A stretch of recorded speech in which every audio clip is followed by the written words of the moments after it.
century sailing ship commanded by British explorer James Cook. Escorted by proud employees at the Kennedy Space Center, Florida, this newest member of NASA's shuttle fleet was transferred from the orbital processing facility to the vehicle assembly building, a milestone Kennedy crews had been working toward for nearly a year. Once joined to its twin solid rocket boosters and external fuel tank, Endeavour began the 4-mile, 6-hour trip to Launch Pad 39B atop a massive crawler transporter. The new orbiter is scheduled to lift off for the first time next month. The main objective of its mission will be using this rocket motor to rescue a major international communications satellite, Intelsat 6. After leaving Earth behind in 1990, the satellite failed to separate from the second stage of its launch vehicle, preventing the firing of a rocket motor that would boost it to its intended position. Keep going. Working anxiously on the ground, Intelsat controllers were able to free the spacecraft, saving it from re-entry burnout, but leaving it stranded in a uselessly low orbit. The plan now is to have Endeavour's astronaut crew capture it with the shuttle's robot arm and bring it into the payload bay.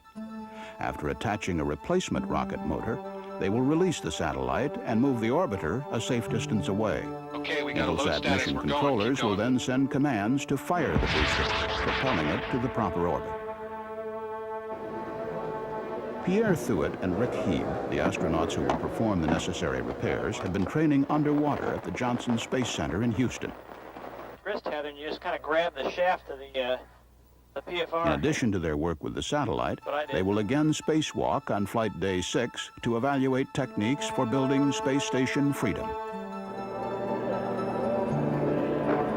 Two additional spacewalkers, Kathy Thornton and Tom Akers, will also participate in these studies.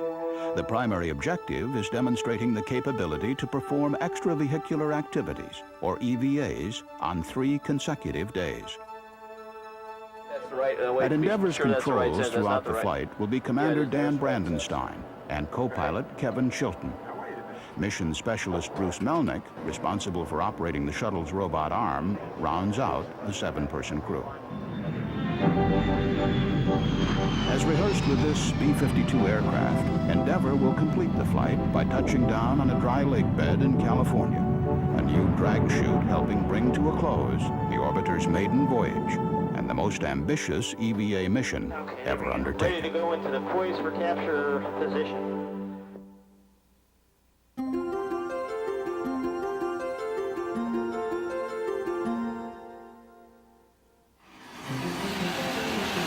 Centuries old, it's a rare and delicate art. In the hands of NASA's master glassblower, Bob Harris, glass is flexible and practical, providing laboratory hardware for a variety of scientific experiments at the Goddard Space Flight Center. Using simple equipment, a lathe with hydrogen burners and carbon tools for shaping, he skillfully works a piece of laboratory tubing. To be able to manipulate the glass in a molten stage is really the hard and difficult part. You have to be able to understand the glass and its movement, both with your eye and with your hands, and be able to manipulate between the two. Harris has been building one-of-a-kind components for spacecraft and laboratory experiments for 22 years. As a scientific glassblower, Bob has been asked to build just about everything, from springs and laser tubes to the main vacuum chamber for an atomic clock. For the scientific glassblower, you basically have to pick that up from another scientific glassblower. And this is how it's been through the centuries. Unaffected by most chemicals and able to withstand extreme temperatures, glass is perfect for chemistry hardware. For Goddard scientists, the skill and experience of an on-site craftsman provides important design flexibility. This piece will be part of a large-scale ozone depletion study at Goddard's Atmospheric Research Lab. A piece of research apparatus begins to take shape. By forcing air into the closed vessel and heating only a tiny area, a blister is formed. Using the torch like a knife, Bob cuts a hole. Tubing is then inserted to form a joint. Once completed, the arm is heated, and with a quick bend, it is finished. How you doing, Lou? Hey, Bob, how are you? All right. At the Atmospheric Research Lab, Harris presents his work to Dr. Steve. Might have a look at Oh, it that's there. nice, Bob. The new glassware is easily added. Collaboration between craftsmen and scientists at Goddard often extends beyond glassblowing. We'll decide on what is the best technique to actually fabricate this particular item. And in some cases, the machine shop will get involved with that. In other cases, some of the optical components in the optics section get involved in that. This mirror, 2 years in the making by the optics lab, is being checked for surface imperfections. In their free time, researchers, craftsmen, and scientists alike turn from spaceflight research to flight testing on a smaller scale. This hobby has helped Bob discover new talents. I took my scientific glassblowing, my artistic ability, and my modeling background, and combined them all into what everybody sees today as my glass satellites.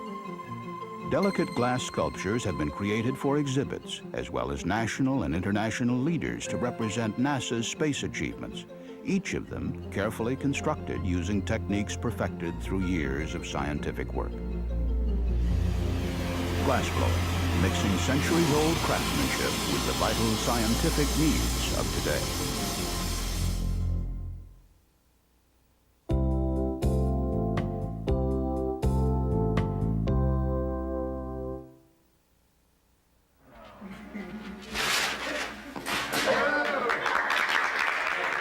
For the past year, students from 4 high schools in Hampton, Virginia have spent much of their free time working towards a common goal, setting the Guinness record for the world's largest paper airplane.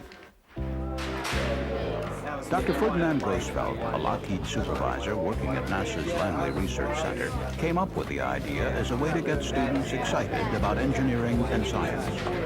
As chairman of the local chapter of the American Institute for Aeronautics and Astronautics, Dr. Grossfeld approached 4 accomplished engineers retired from NASA to serve as advisors in the project. One was Collier Trophy winner Dick Whitcomb. They taught the students aeronautical concepts like lift and drive, then let them come up with their own original designs. They were fast learners, according to Jim Penland. Weeks later, a guy was able to tell me what aspect ratio and how to calculate it when it was only mentioned a time or two, so I felt like that he learned well. Fellow advisor Bill Reed was equally pleased. The real purpose is a lasting one, and that's to stimulate these young minds. And I see it happening. The record they were trying to break was a 16-foot wingspan, flying a minimum of 50 feet. Paper and adhesives were the only materials allowed in construction. The greatest challenge was keeping the planes from collapsing under their own weight, an obstacle overcome with an innovative tube rolling technique devised with the help of Hewitt Phillips. Fly-offs in the Hampton City School's gym were used to evaluate student concepts. Although this 18-foot version seemed capable of breaking the record, the students decided to work towards an even larger model in case someone established a new mark before their attempt.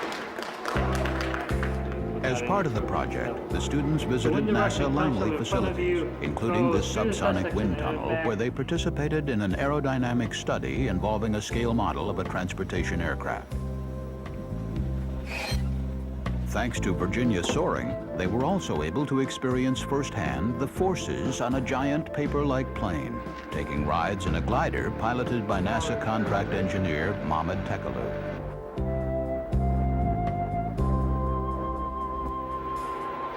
Finally, the day the students had been gearing up for came. In a hangar at NASA Langley, they hoisted their 24-foot model onto a platform as specified in contest regulations. With record officials and numerous supporters on hand, Senior Kevin Kelly let the plane fly. It had to go 50 feet to break the record. It traveled over twice that far. And the students weren't done yet. With Will Perry doing the honors, they broke their own record using this 28-foot version. Then, as a grand finale, they launched a 30-foot craft, achieving yet another new milestone, 114 feet 9 inches. Kevin Kelly summed up the emotions of the day. It's been a long project, and to come down and be able to break the record and plane fly as well as I did, I'm really happy. It's been a great experience. The record-setting craft will now be displayed in Virginia's new Air and Space Center alongside other historic planes, signifying the dedicated teamwork and learning experience of all who participated. It's maybe like the Olympic Games. You know, participating is more important than being first.